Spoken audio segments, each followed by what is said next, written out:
everyone. I'm Linda Nickell, and welcome to the Happiness Hour. If you haven't already subscribed to our newsletter, I'd like to invite you to sign up through my website at lindanickell.com. Have you ever looked at your photos after a shoot and felt they just didn't capture the magic you saw in the moment? Often, the missing piece is post-processing. Tonight's guest is Valerie Hoffman, a photographer.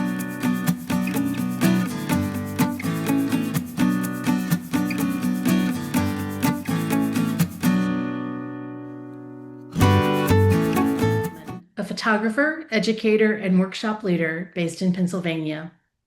In today's session, Valerie will show you how to bring your images to life using Lightroom Classic with her essential tips to make your images pop. Valerie will guide you through simple editing techniques that enhance your photos, reduce distractions, and help your subject shine.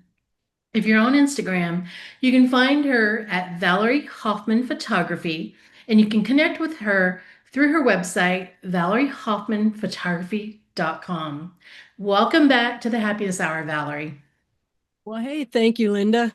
And Thank just you. want to give a couple. Go ahead. Were you going to say something? No, I was just going to say, hey, thanks for coming back. This is like, I don't know, 8, 9 times, something like that.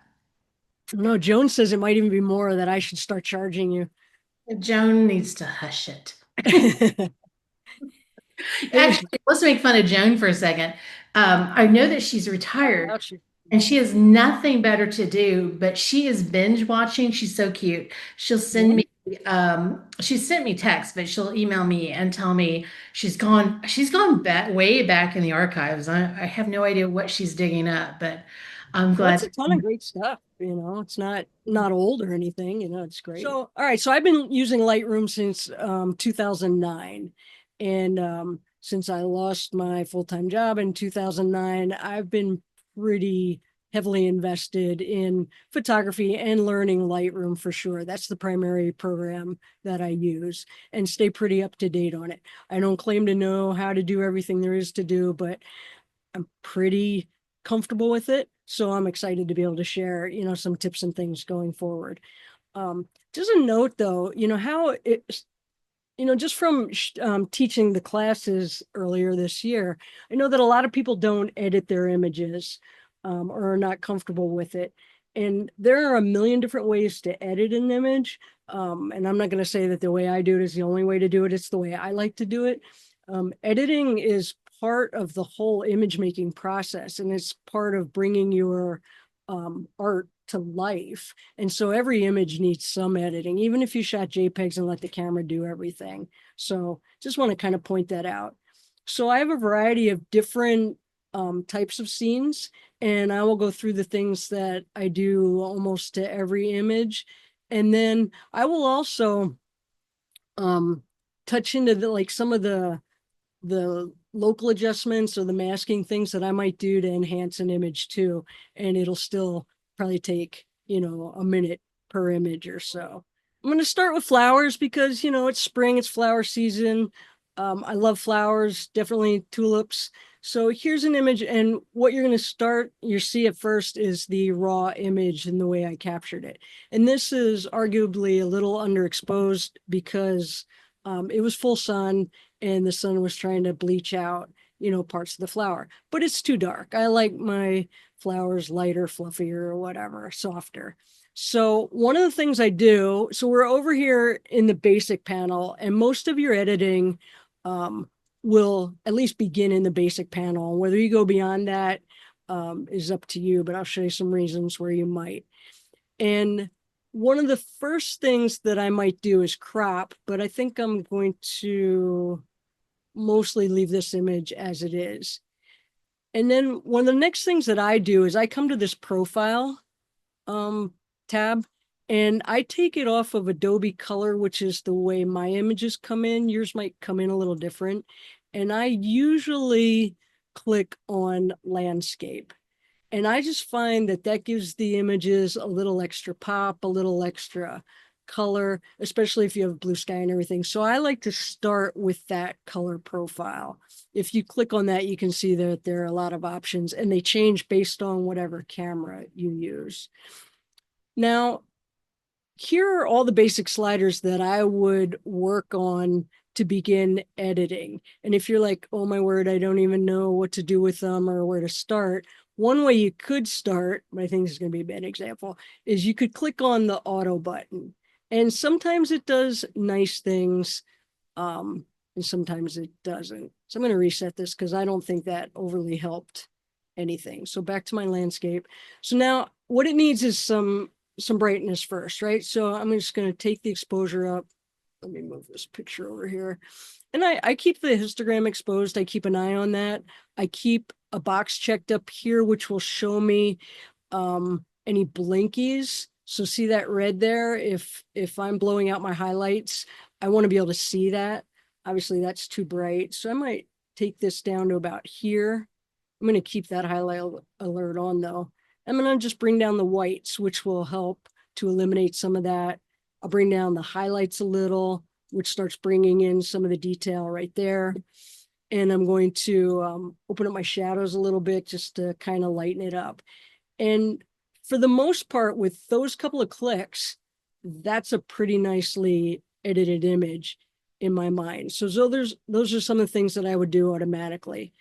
I also, if you click auto, a lot of times it uses the vibrant slider, and I do like the vibrant slider, but I often prefer going into the calibration panel and taking this blue primary slider and just moving that a little. And it just does some kind of magical things by brightening it up and making the color pop a little more without being too much in my mind.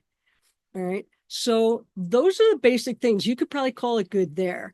But one of the other things that I like to do with my little flower portraits is come down to lens blur. And a little side note too, if you're looking at your Lightroom thing and you're saying, my things aren't in the same order as hers, you can reorder all your tools. And I use the calibration a lot, so I've moved it up. So don't panic if yours are different. Where was I going? Lens blur. All right, so lens blur is a relatively new tool. You just click into the panel, you just click apply and watch, it'll analyze a minute, it uses AI, and then watch the background. However, good zoom will allow you to see it. And it just, I'm going to turn it on and off. It just softens it a little bit more, gives it a little more painterly effect. I usually like the way it puts it. You could slide the slider a lot more and make it go super soft, but then it starts looking fake. So that's one other thing that I generally do. And then if I was going to finish this off, what I would do is go into masking and I would grab a brush and I would maybe take my exposure up a little bit. Because think about this too, when you go to edit, you should kind of look at your image and have an intention in mind. Like, what do you want to do? What do you want to bring out? What do you want to hide? What is the main subject? And so any light areas in your image, the eye will be drawn to.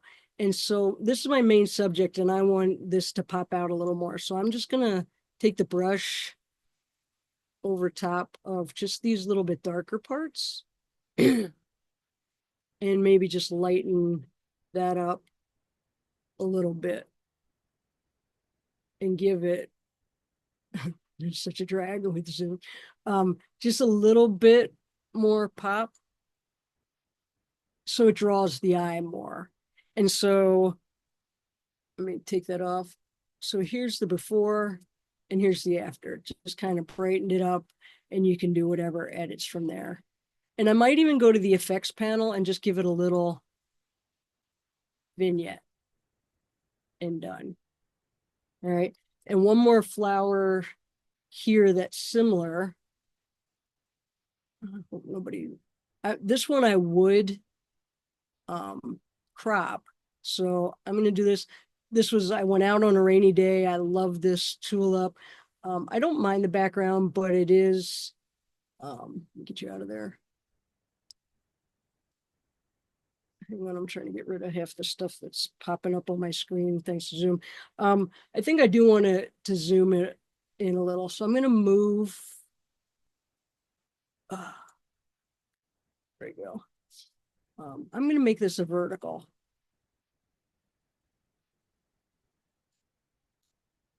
And that looks pretty good. And I just, you know, put there when you have it the way you like it, then, put that tool away. And then I'm going to go back and do the same thing. So I'm going to go back and I am again going to choose that landscape profile. It's obviously too dark and a little contrasty. So I'm going to lighten it up. You can even see some of the raindrops coming down there. I'm going to bring down the highlights a little bit so that they aren't getting out of control. And that looks pretty nice. Maybe bring up shadows, although there aren't too many. So kind of the same idea. I'm going to go down and check out that lens blur again, because again, I like what it does to my little flower portraits. Analyzing, and it'll just soften that up a little more and just give it that nice softness in the background. And then the one other thing that I would do, or maybe two, for one, this image is not just about the pretty tulip, but it's about the raindrops, right? So I want to accentuate those. So I could go in and I could go into masking and I could try select subject, see if it'll get just my tulip. And it did perfect, except for my one little raindrop there. And I think I would just add a little bit of texture to make the raindrops pop a little more. You go too much and it might get crunchy, but just that little bit will bring those out a little more. And then I might also add a brush quick and just draw your eye a little bit. I hope you don't hear any screaming. All of a sudden the neighbor decided to be outside and yell. And just highlight the flower just a little bit so that your eye is drawn a little bit more. And so before masking, it's just a little bit, nice drag there, a little bit of a difference. And if you think you made it too bright or too dark, you can always change that. But just a little extra something. And then I might also add a little vignette to this one, because a vignette, just kind of helps to keep the eye in. You could do a whole lot, or you could just do, a little bit. And again, that's, kind of simply what I might do to your basic flower shot and get rid of some of those distractions. Now, this one is a little bit different because I'll go a little bit next level with it. I'll start in the basic panel. These are the famous Himalayan blue poppies that people try to kill over at Longwood Gardens, a true highlight of every year. I'm going to go back to that landscape profile. And now it's definitely too dark, so I'm going to lighten it up, maybe about like this. And when I shot it, I purposely picked an angle for a clean background. And I didn't mind the yellowish look there because it's a complementary color. So I thought that could be a nice background. And so I might go to my calibration panel and look how that pops the inner colors and everything. Just pops it a little bit. So I might do that. And then I might also do a brush again, because again, I want to do is, if you did black and white long ago, you did dodging and burning, and that's what we can do now with these masks. So I want to add a little light to my very center part right here. And so I can just pop a little bit extra light in, so your eye definitely goes right to this center part. You could add a little more, but you don't want it to look fake. You just that little bit. All right. So that's, I think, pretty decent. But let me show you something else. I'm going to make a virtual copy of this so that I have two to compare.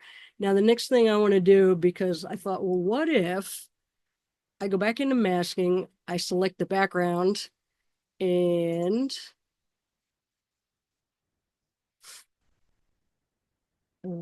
And now I decide I want to change that yellow to blue.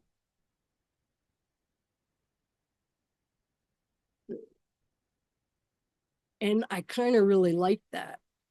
Now, it did make this a darker blue, so I can subtract that out with the brush and kind of remove it in some areas where it might be funky. But what do you think of that now? I mean, it's just, again, there's no right or wrong, but you had this, and now we just have that little extra blue, and I think that's beautiful as well. And then sometimes if there's something distracting in an image, I might grab my little AI remove tool. I usually always have generative AI on, keep it on that first one. And this little area down here kind of bugs me. This green's kind of sticking out. So I'm just going to circle it and see what AI might do to that. As long as it's not cutting off my flower, click remove.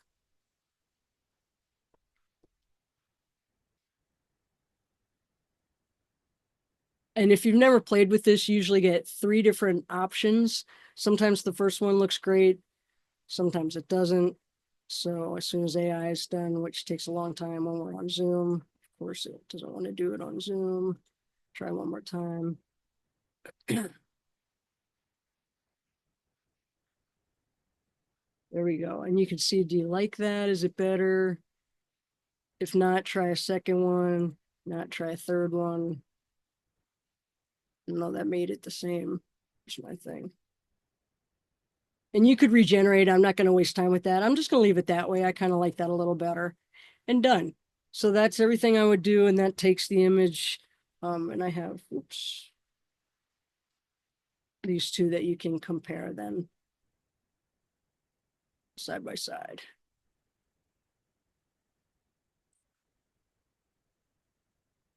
And is there a lag with Zoom? Oh my word. So one of the things that you can do if you're not used to doing it is you can create virtual copies of your images. You can simply right click on them and create as many copies as you like and edit them different ways and then decide, what you might like better or, you might like a couple. Hey Valerie, Uh-huh. can you tell us how you made the virtual copy? Sure. It's a secret. You can right click on any image and go right here to create virtual copy. You can also hit Command apostrophe and make a virtual copy. And that's a Mac. So maybe Alt apostrophe.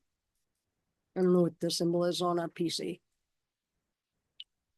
All right. So here we are, a landscape image now. So let me get back in my develop tool. And first thing I would do, I'm going to go into the crop tool and I'm going to straighten it because I think I was sliding into the water a little bit. And I don't know that I need all that water. Maybe I could come in a little bit tighter and stop there. And then I'm going to go back and do that landscape and look how that popped. So I'm looking into a storm that's coming my way. It had this incredible clouds at sunset. So I went in the landscape. Now I'm going to try the auto button. And in this case, I like what it did, right? It just kind of popped my highlights, just gave some nice texture in there. It made the blacks a little black, but that's okay. I could maybe make the highlights a little better to see a little more detail in here, but you don't want to do that too much because it'll look fake because you're looking into the sun. So you could do kind of that. I think I would get rid of this rock. I was already standing almost in the water about to fall in, so I couldn't avoid this rock, but I can make it go away if it bugs me. I know there might be a purist there that says that's sacrilege. Mhm. That's okay. I'm okay with it. All right. And look what a great job it did. It gave me my little water waves and off it went. And I didn't have to stand in the water and fall. All right. So this is a pretty good image. On most landscape images, I might take up the clarity a little bit. Look what that does with the clouds and the foreground. But you don't want to take it too much because, again, it starts to make things a little crunchy. But here's some different things that you could do. you could go into the masking because I want to, maybe can I do something else with that sky? And I'm going to choose select sky. And now I'm going to, let's see, maybe take up the contrast a little. Oh, just make it a little moodier. And maybe I'll give it a little clarity. Pop those clouds. Now it looks pretty evil, foreboding, which it got me wet, so it was a little evil. So maybe something like that. And those are just simple tips. Maybe I would do the calibration too. Not go crazy because that's pretty nuclear, right? So maybe a little bit. And a lot of times I like to add, let me go back up to the white balance, which I will normally adjust if I think it should be adjusted. So far, I thought it looked pretty good. But I might add a little magenta too, because the sky was just this amazing color. And done. Now, there's obviously a lot more you can do with every image, but I'm trying to just do some, simple basic things to Well, show you how you open. Let me show you hang on, Valerie. Go back to, okay. before Yes. and after. Sorry. Okay. So, but Valerie, Yes, ma'am. okay. Show them how you can look at them side by side. Okay. Well, okay. If I have two images, do you mean like two different images? Well, your before and after. Okay. The way I'm flashing back and forth is the is it the forward slash key? Mm, Backslash key. And by hitting that, that's before and after. now, can you show us both of them on the screen at the same time?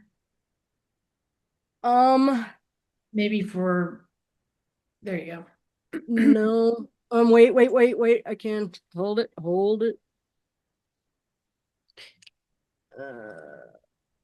Come back. I thought it's the XY next. Yes, that's where I'm slow. No, it's the YY. Don't look at these. I'll look at All right, those.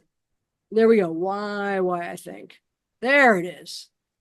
Okay, excellent. Okay, let me ask you a couple of questions before you move on. Um, okay, this was for Shirley. When you made that virtual copy, her question was, do you do that after you're done editing the image for the virtual copy?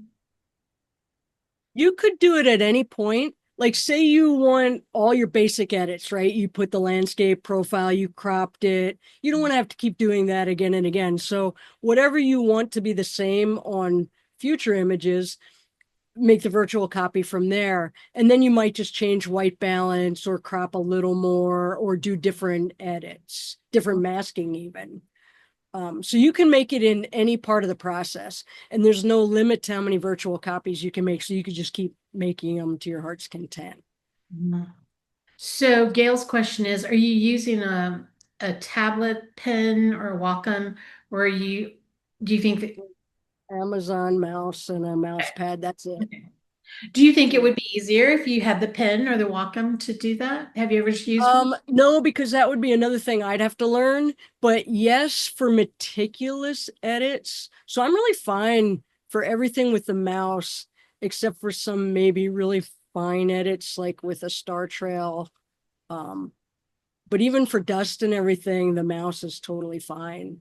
Okay. So I've never felt limited. Okay. Good. Yeah. Good All right. questions. Yeah, we're good. Moving on. Moving on. Oh, now you can apparently do YY in a whole variety of ways. How do I get out of it though? I don't know how to get out of it, so I have to keep going this way. All right, another landscape shot, right? So we do a lot of landscape images. So let me start here, bring my tools back up. And this little part bugs me here, but I don't want to crop in because I don't want to, I already almost missed the tip of the reflection on this valve house. So I am going to choose my profile. And if you're going to do anything, you would choose that first, and then I can try auto. And that's not bad, right? Like what it did with color and everything. It's just maybe a little bit dark, and it did darken my image. So I might lighten that up just a little bit. But here's the things that you have to think about, especially if you're new with editing. If I lighten it up to where I like it with my valve house, which is a historical thing here, then I've lost my sky, right? So you have to do this balance between the two. So I'm not going to lighten that up. I will do that in a different way. I will maybe bring up my shadows just a little bit. I'm going to get rid of this thing that's bugging me right here with the AI remove tool and this patch of stuff right there. Now, if you're bored, you could simply get rid of every leaf or everything floating in your water. If you just need some mindless thing to do besides, binging TV or something. But in this case, I don't mind the leaves. It's fall. They're there. If I was going to make a big enlargement, I might clean up some of it if it was distracting. Sometimes it doesn't do it and you have to do it again, but look, it did it nearly perfect and gone. Now, let me show you a couple things. So my sky is a little light, right? I do have a beautiful sky, deep clouds. So I'm going to show you something different here. You can go over to this panel, to the presets, and I've moved some presets around so I can find them quickly. Everybody and his brother will try and sell you presets. I hardly use presets at all, but some of the new adaptive ones are pretty cool. So you have adaptive sky, 3 different ones. So if you just hover over the preset, I'm not clicking, you'll see a mask created in your image and see what it could look like. And that's obviously pretty stinking nuclear, and that's not adding value. Let's look at this dark sky one. So I'm hovering over that. Come on. Dark sky. That's not much better. How about these storm clouds? Now that added some nice texture. So I'm going to click on that. Man, is there a delay? Now, 2 things happen. Let me pop this back. You now can adjust your slider to add more or less. Lightroom gives you a pretty good, simple, somewhere in there maybe. And now the other thing is you could go over to masking and it actually created that mask. And so maybe now you want to adjust it a little more, or maybe you want to take your highlights down, add some clarity, whatever. So you can do that. I'm going to get rid of this again so that you have a fuller view. And then what I would do also in masking is I'm going to use select subject. I want to bring out my valve house. And I want to bring out that reflection a little bit too. And it's doing the railing here or the little catwalk, but I don't really mind that. I'm just going to lighten it up the slightest bit, just a little bit. Maybe bring up the shadows a little bit. Because again, I want to draw your eye, because in this image, my eye goes automatically to these bright trees in the background. So I want to give my valve house a little extra love by, maybe just brightening it up a little exposure. Again, you don't want it too much. And you could be done with that. And maybe I'm going to take an adjustment brush and maybe I want to tone these guys down in the back if they're a little nuclear. So again, that's up to you. What do you want to highlight? What do you want to, calm down a little? And I'm just going to paint over that. And I'm just taking highlights down a little, which is hard to see. And then, close your masking panel. And again, oh, it did a,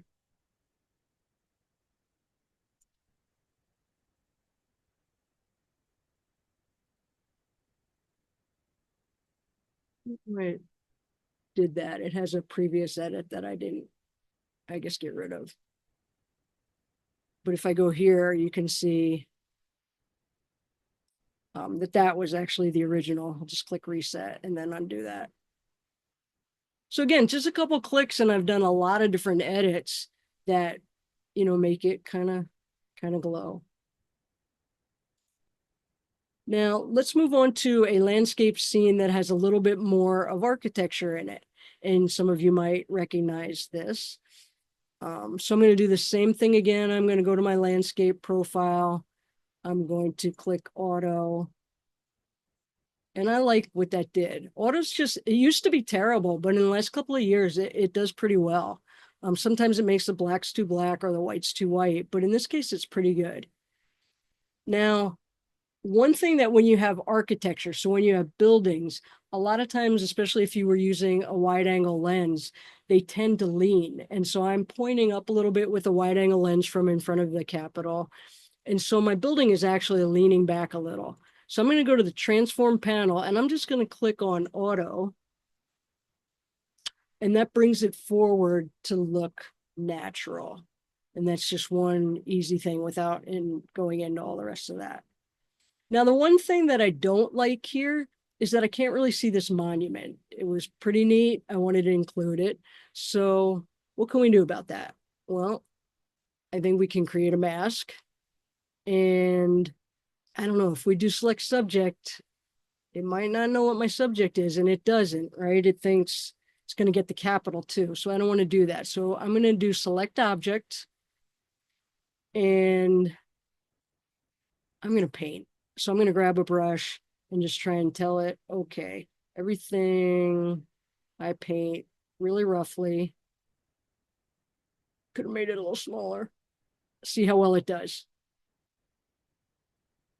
Oh, look how good that was. Oh, it missed a dude.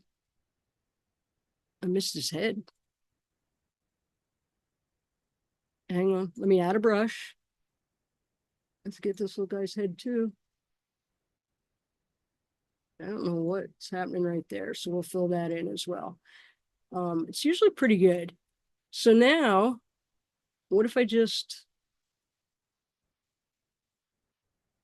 brighten that up a little bit? So we know it's in shadows, but what if I brighten it a little and the color temperature is a lot cooler there in the shadows? So what if I warm it up a little? Because it's probably, I could be wrong, a little more copper looking. And maybe I'll add a little bit of clarity. Not that much, just a little bit. Let me see if I bring up shadows, maybe. So, you could make it totally crazy, but that doesn't look natural, right? So you just want to do it and just slide your sliders back and forth until you kind of arrive on a look that you like. And then for me now, this looks a little funny down here, like a little shadowy. So I'm going to make another brush, and the shortcut is K. So I usually press that. And I'm going to just add a little exposure down here as well. And then the whole thing should look a little more natural. And maybe I'd warm that up a little too. Not that much. Maybe something like that. And again, these are rough and quick because, I don't want anybody to call time on me. So, and there you have your before and after. And I love the sky. We've got great detail. So again, when you expose, you want to make sure that you have detail in your raw file, and you can do all these edits pretty easily.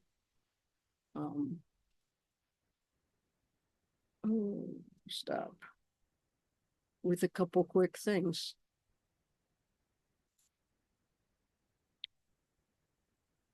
Any other questions? There we go. This one will be really easy. Again, if you missed the transform tool, so you see that, obviously the Eiffel Tower there in Vegas is pretty big. So I'm pointing up and it's leaning backwards. So again, just go to transform, click auto, bring it front. And if it doesn't look right, if it lean like it's too far front, you can use a slider to make it, again, look more natural. And I love cityscapes at Blue Hour. I might open up my shadows a little bit. Well, that was doing the sky. So I want to open this area up in here. So I'm going to just do another brush.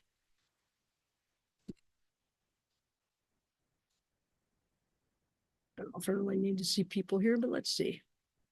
And I'll just come into that shadow area and paint a little bit. I don't know. I thought this was such a great trip. I loved all the neon. Somebody else didn't like it as much though. And Taking maybe something like what? Stop taking swipes. I didn't mention anybody's name. So there, done. Like, and if you expose it well, you're good to go. So that was quick and easy. And here's another landscape with some architecture in it. Now, some of you may be quick to say, but Val, there's a special new masking tool called the landscape thing. We're not going to talk about that. Too bad. You're going to have to learn that on your own, but it is very cool. I'm going to do it the way it was until 2 days ago. Okay, so my building's leaning, right? First thing, I'm on whatever bridge that was. A whole storm was happening around Linda and I, but it was not raining or anything on us, which was very cool. And so wide angle lens, and I'm just running a time lapse to see if I can catch lightning. But I do have leaning buildings, so let me go back into transform and straighten them out. And then I would also crop. I don't want to lose any of my clouds, but there's nothing exciting happening over here. So maybe I would come up to about there and crop that way. I could probably crop that other building out too, but I'm just going to leave it. And then what do? I'm going to probably set my profile again because I like the way that looked. And I'll try auto, but I don't know what it's going to do with a night scene. So that's not bad because it wasn't dark yet. It was working on it, but it did blow out all my highlights here, right? So I can create a brush and I could fix those if I want to. I'm just going to take the whites down a bit and just paint this little area right here.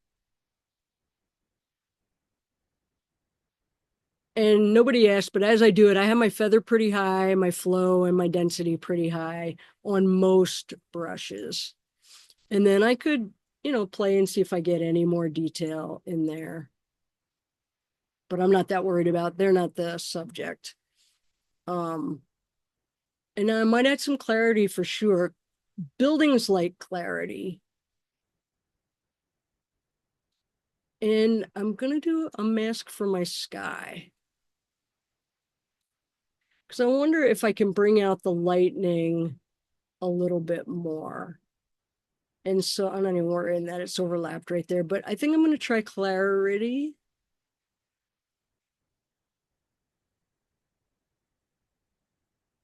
And just make that pop a little more. So now I can see that lightning a lot better. And I think, that might be all I would do. It's pretty colorful. I could try that blue primary the way I do, but I don't want it to get all crazy blue like that because again, that's nuclear. It's not natural. So that I think when I originally edited this, I added a little magenta too, because that just gave it a little extra something. But again, there you go. That was my original. And in that 60 seconds worth of edits, that's my final. And if I care, like if there was anything under the bridge, I could use a brush and open up the shadows a little. If you wanted to draw attention, so I won't want to draw too much attention to anything else because I want you to look at the lightning, but you could always take a brush and lighten that up, if you wanted to see the graffiti or whatever. All right. So now this one is going to be pretty interesting. So this is a picture, a workshop I did it at Penhurst Asylum, which is one of the most abandoned places supposedly in Pennsylvania. And they like to do haunted workshops there. So that's why you have some sanitizer and that going on. But as this is, there's not much color. It's kind of ugly. I could try and landscape and I could try and hit auto, but no matter what, it doesn't look like a creepy abandoned image to me. So here's a situation where I might switch my image to black and white and I might take up the clarity a lot and see how that brings up the foreground quite a bit. And now I do have these blown out clouds, so I'm going to go after them with a brush. So I'm hitting K. I'm going to take down my highlights. Oops, not my shadows, my highlights. Remember, I have a sinus infection. I have issues. And I'm just going to paint over that and bring that detail back. All right. But is that all I can do? Well, I don't think so. I can go over to those adaptive profiles and I could try. Oh, I like the blue drama, right? Because rain was coming. You can see it happening there and we're about to run. Now, I want to point out, so somebody save you the trouble, sometimes the masking leaves a line and you would have to fix that. And I'm not going to work on that right here for the sake of time. But I kind of like that sky. But I want to do a couple things with my building. So I'm going to go back into masking. I'm going to do select subject. And it got my whole building. So I'm going to lighten that up a little because I need to draw your attention to the whole creepy factor. May open up the shadows just a little bit, and I may even give it a little more clarity just so it totally looks gritty. Like any abandoned stuff, I like to kind of gritty up a little. All right. Now, some of you are going to say, what about the porta potties? You can't leave them there. Well, you're right. I'm going to grab my AI tool. I'm going to go over the sanitize sign, get rid of that. And let's see what happens.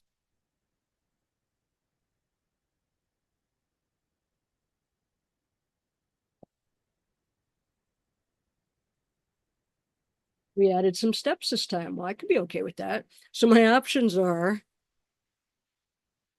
so the artificial intelligence is trying to figure out what should go behind there.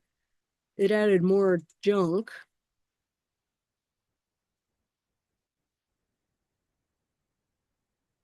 Or that. But that's okay. So you just pick whichever one you liked better. I don't think you should pick the steps because maybe, then you're changing your some jigger. And then I might also get rid of this hand sanitizer bottle. Because, when you're going to a haunted mansion, you should use sanitizer because screaming could cause something. Oops. Yeah, remove that. So again, really quick, you could remove these other metal barricades and everything. I'm not going to do that for the sake of time. But just to show you then how quickly you can improve things. And I'm telling you, you can ask Christy because I just have not used Photoshop, just avoided it like the plague. And Lightroom keeps adding more and more tools that are amazing that I don't even have to go over to Photoshop for 90% of the cases. I don't know. If this isn't going to remove, we're going to leave our sanitizer bottle there.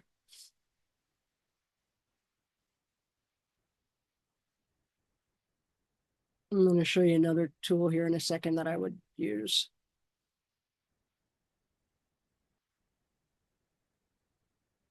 All right, we're leaving the sanitizer bottle. Too bad. And usually, so you have to be online to be able to use the generative AI. And I think the bandwidth is just a problem. But I'm going to make one more mask. I'm going to use a radial gradient. And I'm going to just try and draw a little more attention because I want your eye to go right here at the haunted building. Just a little bit. See how just brightening it up that little bit. And here's all your masks. Look at the difference.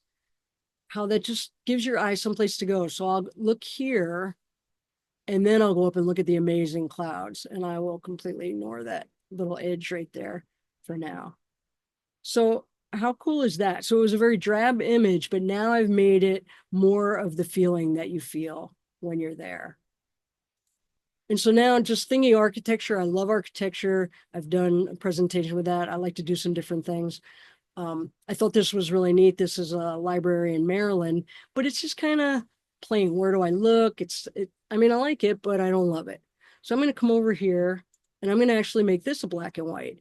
And in a lot of black and whites, that's where I grab the contrast slider and just really kind of crank the contrast and crank the clarity and make for some really bold, high key or high contrast black and white images. And I love this way better than this because that image was more about the lines, right? The architectural elements, the shapes, the textures, and the black and white brings it out. And here's another example. I was hoping my buddy was going to be on here, but when I was in Texas, I was out with a Egidio and we came across, and I'm like, stop, look at these shadows and all these neat graphical elements. But as a color picture, it's just not that I don't know, provocative, if that's a good word. But so I'm gonna hit it with, the high contrast again, black and white, and some really strong clarity, which also helps open up the shadows a little bit too.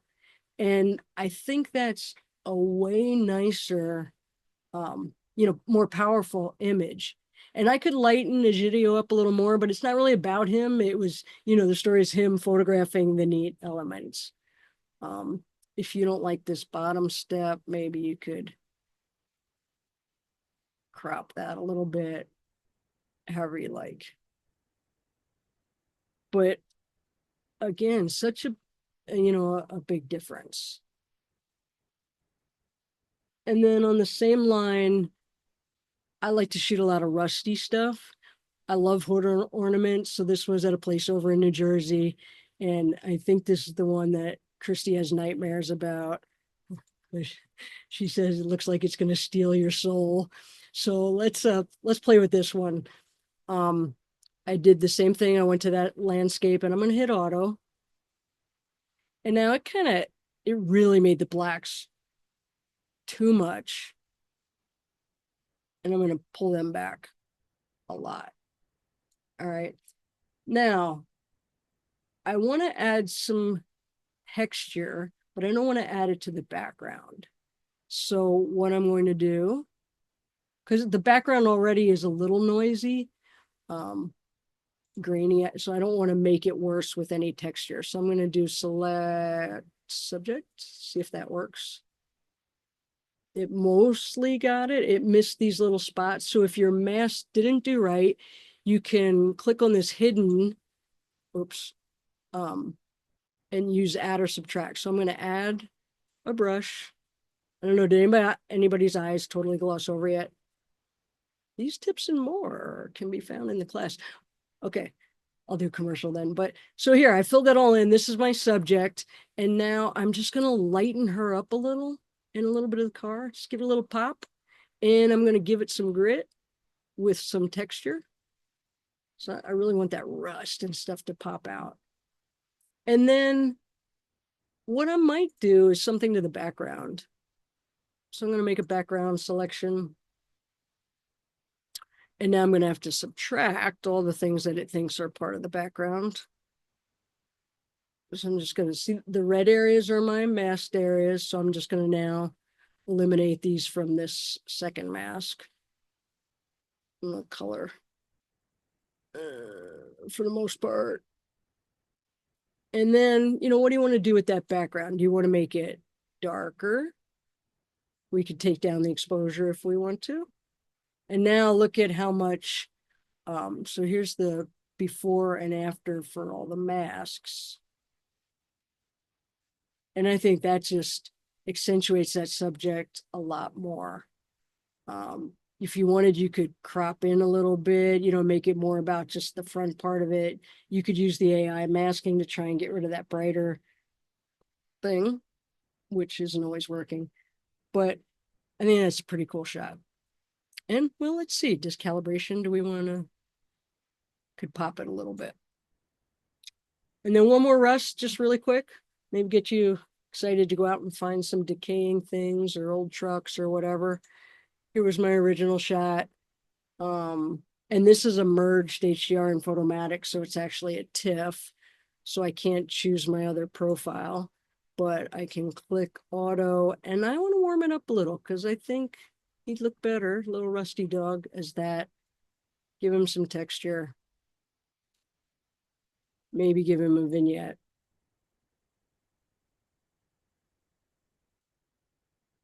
And that's about all that I would maybe do with that too, and just bring it out. And so my last topic, and I only have one image because I'm not that great. I don't get out shoot night skies enough, and I'm not that great at as an editor of it. But I want to go through this one because this is kind of neat.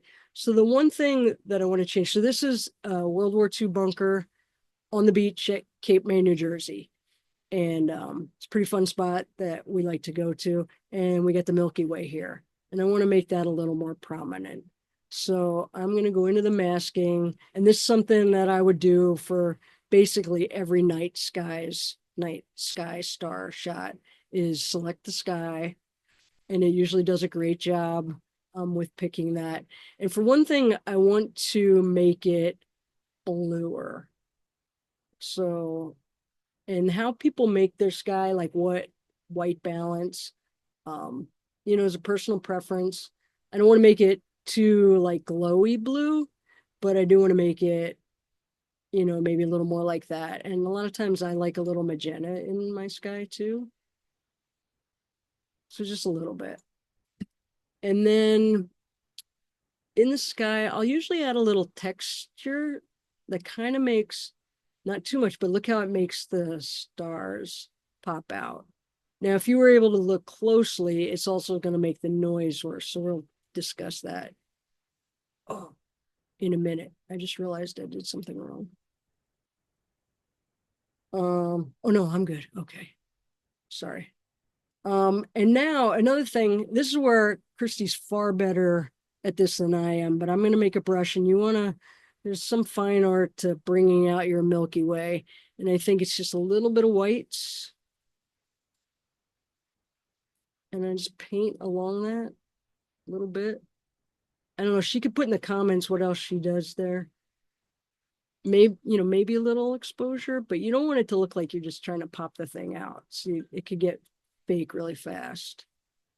And maybe a little clarity to bring that out a little bit more. I'm going to give it a little bit more of the whites. And one thing I did forget, let me go back to this mask. The regular sky mask is to add dehaze. Not a lot, but that also helps to bring out your sky a little more. And in my opinion, this isn't a great edit, but those are the things that I would do minus one more thing. And so this image was taken, I believe, at 6400 ISO. So it's definitely very noisy, as most star images are, unless you've stacked them and things. So I'm going to go down here to detail. And I'm going to click the newer denoise button, which is, I don't know, maybe a year or two old, but it's excellent. Lightroom's noise reduction used to be pretty bad, and everybody went over to Topaz or some of the other programs, but this noise reduction is pretty awesome.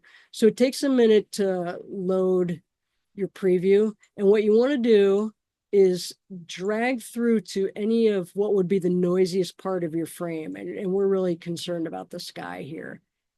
So this is the way Lightroom's AI says we should do it at 56. And so if I click down on it, you see what my noise was before and after. If you want to add more noise reduction, you can slide this to the right.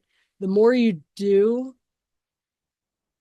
the smoother it'll get, and it'll lose some details. So any noise reduction in any program is kind of a balance between reducing that noise and not making it really soft. But let's just say somewhere in here, and then you just click enhance. And what happens is Lightroom is now creating actually a second image. And you could see up in the progress bar up here that it's doing that. So while it does that, I want to show you something else cool. That'll take a minute till it comes in. I want to go back to this image. Put in the comments, how many of you like, you either have an infrared camera or you like black and white infrared images? Or maybe you've never seen any and you don't even know. But I think this is a fun example of something you can do very quickly in Lightroom. So this is a very colored image, right? Colorful image. But if I go into the basic panel and I click black and white, Now you're like, well, that's kind of drab. I don't know that I like it, but okay, hold on a minute. But if I slide down, this used to be the color mixer, but when you go to black and white, now it's just the black and white mixer. And it just has a slider for each of the colors that might make up your image. If you grab the green slider, which is the color of my trees and everything, and move that over to the right, you make those trees look white. And so it's like a fake um, infrared image.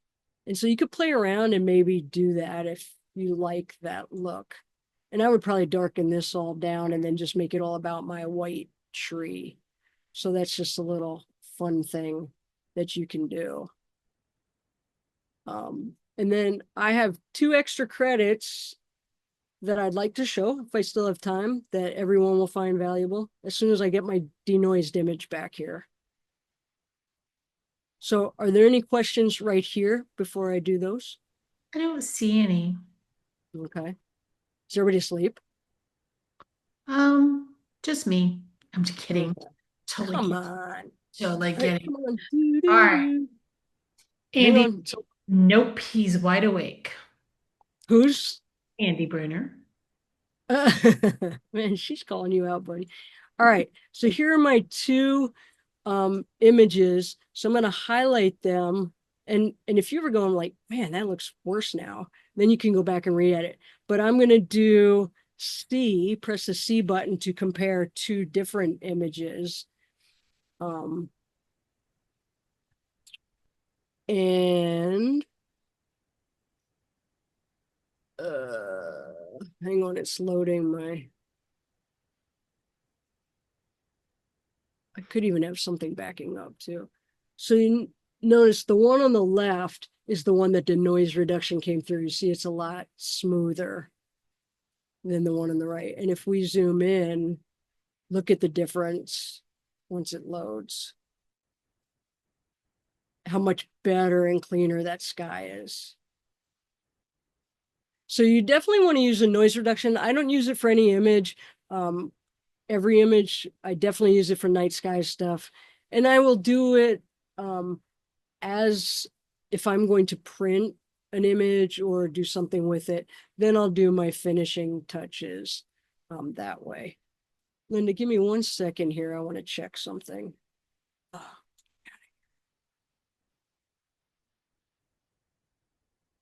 I knew it. You get time machine backing stuff up and it sucks the remaining life out of everything. All right. I have 2 images here. What's the big one that is so annoying? This is one of the older gardens in Longwood Gardens. And like Kathy said, I mean, for tulip time, there are like 100,000 people they let in there. So there's people everywhere. You might never take this shot because of people. And then here's a neat old shot that I like, but what I don't like, I mean, an old car shot, I don't like are some of these lines. So if you're not up to snuff on some other newer things happening in Photoshop that you might want to use, I've highlighted both those images. I'm going over to edit in Photoshop.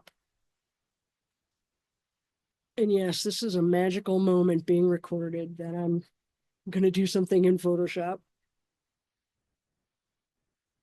All right. So the new, I can't love this enough. I'm telling you, this is, hey, come back, worth its weight in gold. And this is worth the extra money a month just to have Photoshop. But this new find distractions. You have 2 choices, wires and cables or people. So obviously we have people here. So we click on that. And now it will identify all the people that it sees. And if you were able to see closely, it got this chick popping out of the tulips because everybody should walk in the flower beds in a garden, and then all the rest here. And so I'm going to click the checkbox.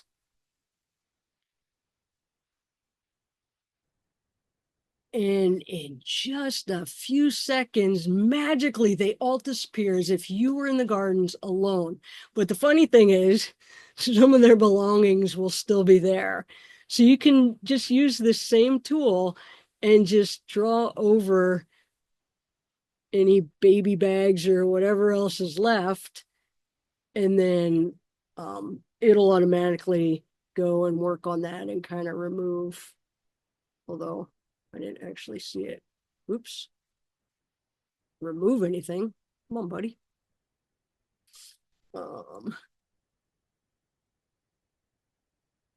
Maybe added more tulips there or something. And then when you're finished with it, you can just go to File, Save, and it'll go back over a second copy. You know, a new copy will go back over into Lightroom. And then here we have this one. I'm going to do the same thing, find distractions. And the neat thing is you could send a bunch of images at once. You don't have to go back and forth and back and forth. So here's the other one, open that one, click on wires and cables. This is not an old operating system. It's not a new operating system, but I'm on a Mac Mini M1, so this is several years old. So I have a decent amount of power. If you have an older computer, a lot of the AI tools, and especially having Photoshop open as well, might drain you a little. But look at that, boom, all the lines are gone. That would have made a mess in trying to do that in Lightroom. And so again, just go File, Save, and it lets you know that it's saving, and then you can close the image. And I always quit Photoshop right away because it takes a lot of computer power. Where'd Lightroom go?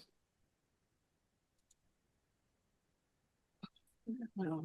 Zoom. All right. And so now there's my newer one. There's my old one with the lines. And here's my one with no people. And here's my people. And it was that quick. Even I can do it. And one more fun thing that will make you maybe want to take my class or just see some cool thing that you can do. And then I'm done. So let me go.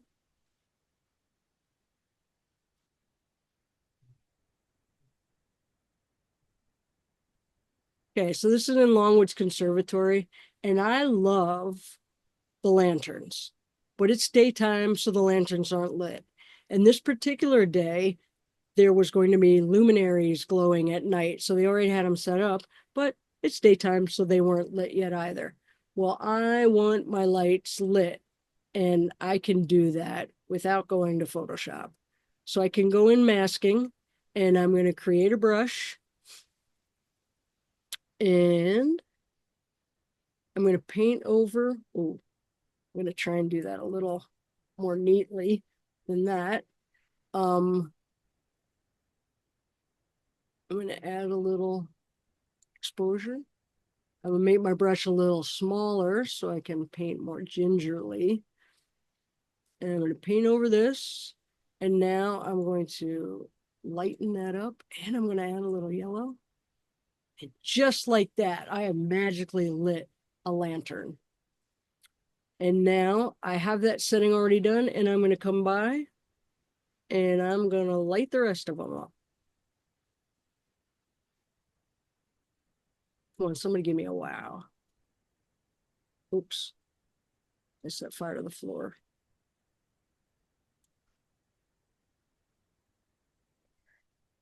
You got a couple of wows. You sound upset about that. You got an ooh and an ah from Lisa that All right, thank you for the little extra excitement. But how cool is that? And because I do this often, I'll show you one other thing that I would teach you. You can save that as a preset. So you could come into custom here in my brush that I'm using, and you could go all the way down and save current settings as a new preset. And you click on that and name your preset, and I would call it lamp lighting. And it's going to say, you can't use that. You've already used it. So I don't know, make it lamp lighting 3. Oh, that's already in use too. Okay.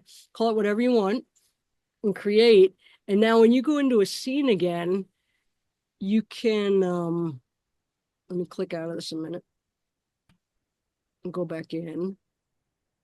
And now I could click on a new mask and I want to use a brush, say, and one of my choices, which was supposed to reset, but it's in slow motion, is to choose lamp lighting or any other presets that I might have created. Like I do one for waterfalls too to bring back detail. So that's another pretty cool thing that you can do in Lightroom is create your own presets, and not just for the brush, but for several things. But there's obviously no time for that. And then afterwards, if we want to chat, we should ask Christy to tell this story. Okay. Another night sky adventure. All right. Are you done? Or do you have another? I am done. Yeah. Okay. So go ahead and take your screen down. There's a couple of questions that I wanted to put in front of you. Let's start with Shirley's question. The question is for the water tower. When you change the sky, do you go in and adjust the reflection in the water to try and match it a little? Do you even bother? In the case of that particular image, when I chose select subject, it actually picked the reflection as well. And so when I highlighted, when I added exposure, it actually lightened the reflection as well. So I think you would want to adjust it so it seems to match, but in that case, it actually picked it and it did it for me. If not, I could have then gone in with maybe a brush or something and lightened it a little bit. Okay. Or you could leave it, whatever looks the most natural to you. Okay. You did not touch on this, and I remember having this discussion with somebody. It may have been Carolyn, but her question is, it's on exporting images.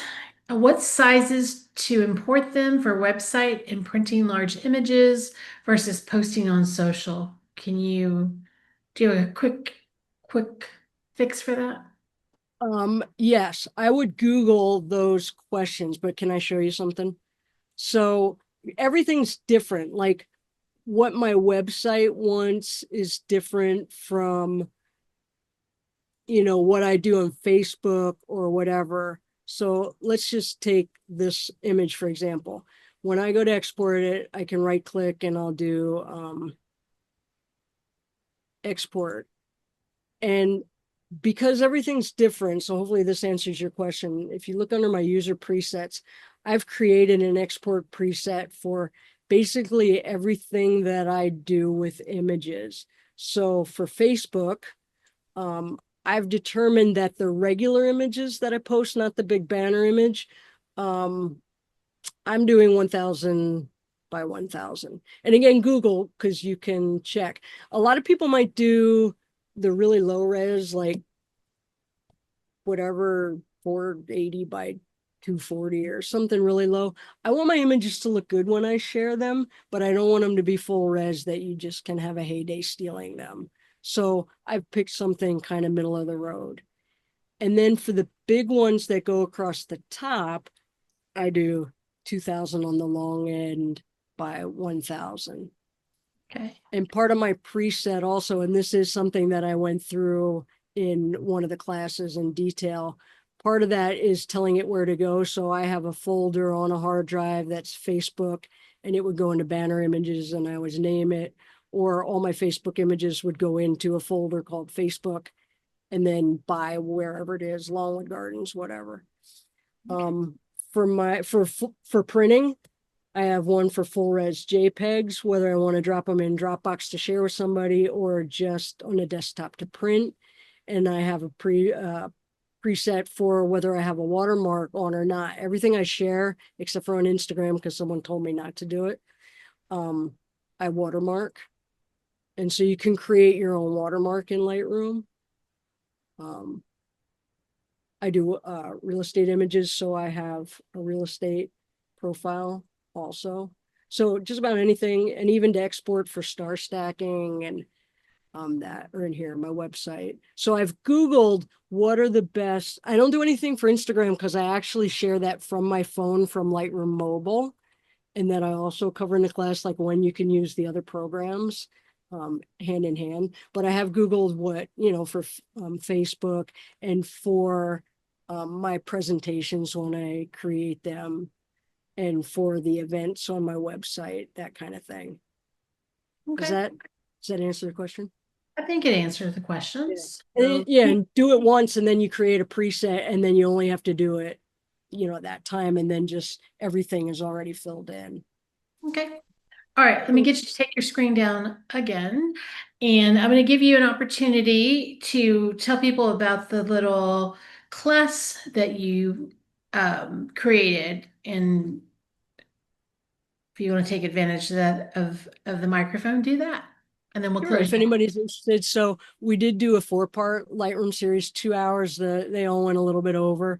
Um, and they were just very detailed. The very first one was how to get ready. Like if you're not using Lightroom, then how to get you organized, because what you do first before you start importing matters. So I get you really organized and then teach you how to import in there and how to organize them, how to keyword them, how to rate them with stars, whatever.